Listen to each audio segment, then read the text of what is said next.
Hi, I'm Shannon Cummings, and I'm the Assistant Director of Admissions at UC San Diego's Graduate School of International Affairs and Pacific Studies. Today I wanted to tell you a little bit about what admissions officers in international affairs look for in potential students. One thing we look for is a great academic record and strong GRE scores, or GMAT scores. Another thing is work experience.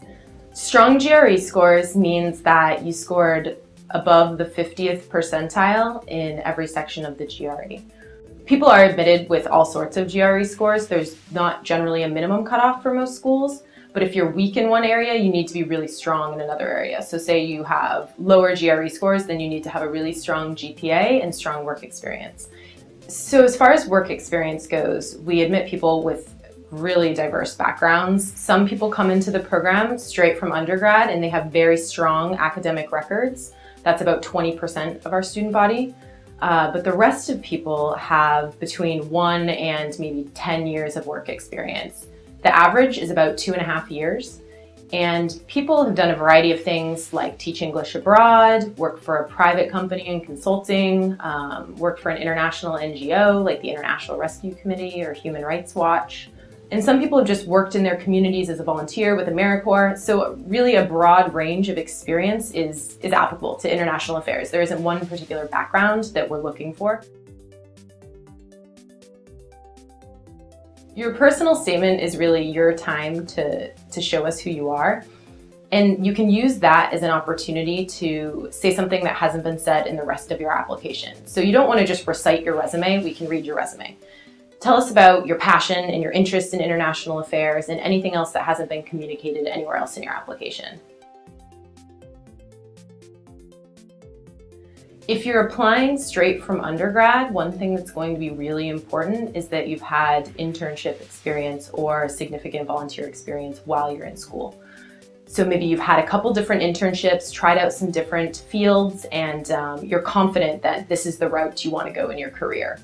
Or you've had volunteer experience working with international communities or using language skills in some way. Basically, we just want to admit people that we think are going to succeed in our program and make stellar alumni. So if you can show that to us in your application, then you're going to be a strong candidate. So the 20% of people that come straight from undergrad, it really depends on the initiative they take when they're in graduate school, how successful they're going to be when they graduate. If you come in with little work experience, when you graduate, you're going to be competing against people that have had work experience before they graduate. So you need to use your time in graduate school. You need to really hustle while you're in graduate school, meaning that you need to have a lot of internship experience, not only the summer between the 2 years, but also while you're in school. You need to perhaps do research with a professor, a faculty member. And you really need to work on making connections with the alumni network or different organizations where you want to go. So if you don't have work experience coming in, you really need to try to enhance your resume while you're in school. So careers after graduate school in international affairs are really diverse. Like I said, people come in with some really different interests. Somebody could be interested in international environmental policy and someone else is interested in working for a private company doing international marketing. So when you graduate, there's a lot of different opportunities available. We have in our program people working for the State Department as diplomats, both here and abroad. We have people working for the World Bank doing development projects all over the world. We also have people working for private companies. Wherever you want to go, you can use graduate school as that time to get you where you want to go.